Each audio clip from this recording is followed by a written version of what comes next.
I was shocked at just how thin-skinned Harry is. You know, Meghan I almost understood. She's a Hollywood B-list to be charitable actress. She was a social climber. Her whole thing is about image, so I can see why she's so easy to upset when it comes to bad press. But Harry is, he was the grandson of the king. He's a prince. I was surprised at how much, according to your reporting, he follows the media and follows social media and cares about every word that's written. And your reporting and other reporting has now suggested he believes he's got a limited time to be on the world stage because Prince George is aging by the moment and will overtake him as the next best thing in the British tabloids and so on. I was shocked to hear that. I mean, is that who he is? Well, I think Harry is a very complicated person because he's not very intelligent and undoubtedly remains damaged by the early death of his mother, Diana. And he very foolishly blames the media for having, in his words, murdered her, which is complete nonsense. But I think he loved the adulation. He loved it when he was being praised, especially when he was a soldier. But then he became criticized, firstly because he became drunk in public. Then he wore a Nazi uniform at a party. Then he was wearing absolutely nothing in the nude at the party in Las Vegas.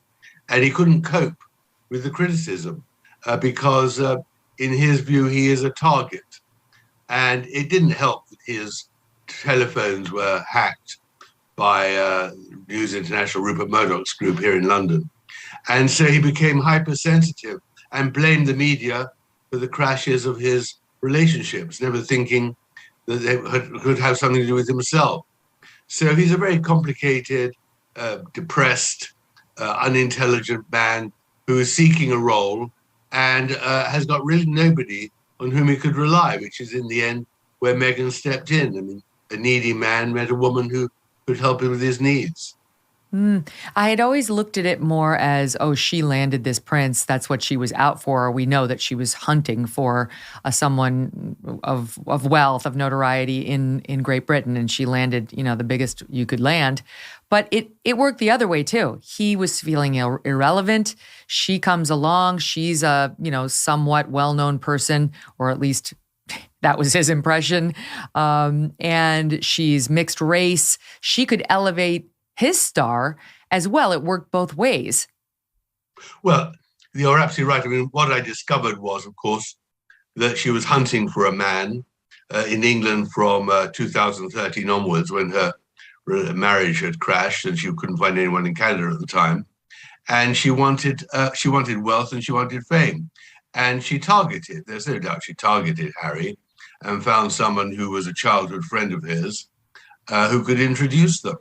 And then on the days before they met at their blind meeting in a club in London, she researched Harry very carefully and knew exactly what buttons to press, that he would like Africa, was interested in animals, was interested in philanthropy. She's very tactile, she's very seductive. And she landed him on the first night, even on his own admission. He says, I realized on the first date, she was the one. And of course, that's because she's also a great, in that sense, an actress. She knew exactly how to play. And the point about Meghan is easy to dislike her. But the point about her is that in her own terms, she is an astonishing success. She came from nothing, not a very successful actress. She had no money. She had no future after the Suits series in Canada. And suddenly she's an international star with quite a lot of money. And of course, in her terms, that's a great success. Now, of course, she lied about never having Googled Harry when she gave an interview early on. We know from her friends that's not true, that she was very focused on the royals and had visited Buckingham Palace and had watched Harry at length after his mother died. So we know that's not true. And she turns out to be a serial fabulist, as your book outlines brilliantly. I mean, the lies from this woman come regularly, and they're bold. They're big and they're bold. But I want to go back to something you said about Diana, because I was saying to my husband, I said, Tom he spares no one. He's very honest about what he has found and what's real and what's not, whether it's positive or negative. And the thing about Diana actually surprised me, Tom. From over here, the narrative has always been, oh, poor Diana, the media, they basically killed her. The paparazzi chased her into this tunnel in France, and that's what led to her death. And you just touched on it. There's much, much more to that story too. And Diana very much had a role in manipulating the press and inviting the press to hound her in a way few have really spent time on in the press. Can you spend some time on that here? Yes, I mean, I think we've got to go back very briefly to the beginning, that Diana herself was the product of a very broken family. Her mother literally dumped the children, ran off with somebody else. And her father wasn't interested in his children, and nor was her stepmother, really. So she was a very broken woman when she met Prince Charles, and that was, as we all know, a terribly unhappy marriage.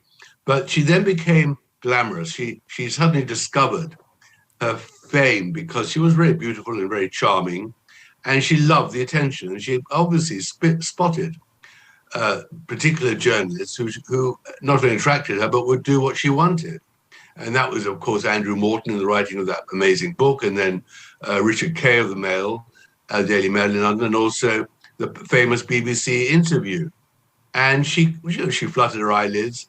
But most important of all, in that last meeting with Jodie Fayed in the south of France, she would telephone or text the photographers and the journalists to tell them where she would be and when she could be spotted. So she encouraged the paparazzi. And don't let's forget, it wasn't the paparazzi that killed her in the tunnel. It was a drunken driver employed by Mohammed Fayed. And that was the cause of the death. And she wasn't wearing a safety belt. So, But Harry doesn't want to know any of that truth. That's the trouble with Harry. He just likes, because in a simple way, the paparazzi murdered my mother. Well, it wasn't as simple as that at all. And she was a person who not only manipulated, but also went through quite a lot of men after Charles. I mean, she was a beautiful woman. There were many men who chased her, and she reciprocated. She was having a good time too. Right. Of course, you spend some time in the book on how there's been so much speculation about whether Charles is indeed the biological father of Harry, and how some were trying to get a hair sample of some of her lovers to see to get a hair sample from Harry to see whether it matched up with the biology of another lover. Something that Harry's had to live with too, wondering, and the speculation. So there are similarities between Diana and Meghan Markle in that way, in that they both suffered some negative coverage, but they both have manipulated the press. I mean, Meghan is one of the first to manipulate the press. She claims she wants privacy, but she's working press opportunities every day. I mean, she'd love to see herself on the cover of Vanity Fair. There's no reason in the world they would have ever put her on that cover had it not been for the fact that she was dating Harry. But she pretended like she had accomplished something wonderful as a philanthropist that would land her on the cover. So Harry himself has been guilty of this, trying to compare her to Diana. The same thing's going to happen to her if the press keeps writing negative things. And you point out that these two misunderstand Diana entirely, most especially what made the press interested in and what made many love her. Well, yeah, I think that's the problem. But they play the Diana card, just as I would say that, unfortunately, in some way, Meghan plays the race card. Is always the victim, and the victim gets unquestioned sympathy without question. That's the way it plays at the moment in society. And Harry likes to portray Meghan as Diana, but they've got absolutely nothing in common at all, because Diana, for all her criticism of Charles, was always absolutely loyal to the Queen and completely loyal to the monarchy.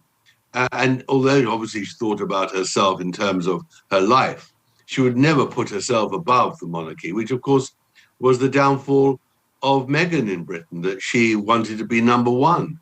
She didn't want to be part of a team. And they play the Diana card to suggest that when she is criticized, her fate will be the same as Diana's. But I think most people have seen through that now. They were shocked at the beginning and sympathetic. But I think to that extent, the sympathy is running thin now. One of our sponsors today is Donors Trust, the principled, tax-friendly way to simplify your charitable giving. Cancel culture does not just affect comedians and commentators anymore. It also affects everyday hardworking Americans. How so? it derails their charitable giving. Take Jeannie's story, for example. Jeannie did her charitable giving through one of the big national donor-advised fund providers. That is, until, without a clear reason, it refused to send her charitable dollars to a conservative nonprofit.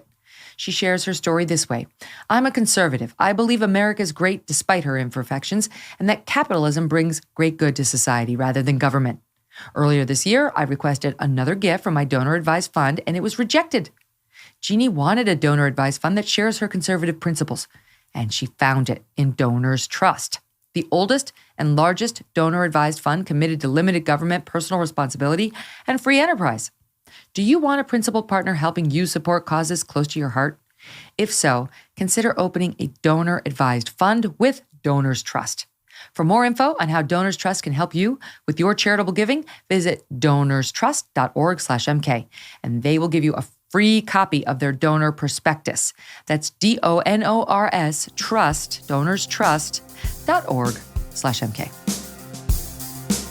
Hey, thanks so much for watching. If you like what you just saw, hit the subscribe button for more clips and full episodes.